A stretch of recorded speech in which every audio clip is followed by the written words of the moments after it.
Ajenda ya uchaguzi lazima iwepo ili na hawa wazee wetu pia waweze kushiriki kikamilifu katika kuyaona hayo, lakini niwahakikishie sisi kama serikali ya mkoa tumejipanga vizuri kuhakikisha siku hiyo kila mtu atapiga kura salama, atarudi nyumbani kwake salama.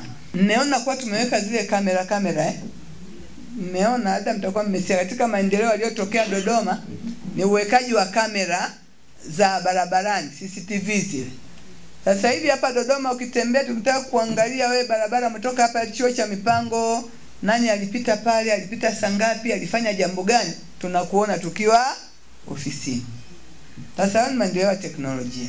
Kwa sisi tutatumia vitu hivyo pia siku ya uchaguzi kuwalinda. Tutakuwa tunaangalia kama kuna mtu anamdhuru mwenzake, maana akimdhuru hapa tutamuona kwa huyu hapa alianza kumpiga mwenzake, huyu hapa alifanya vurugu, tutakuwa tunaona.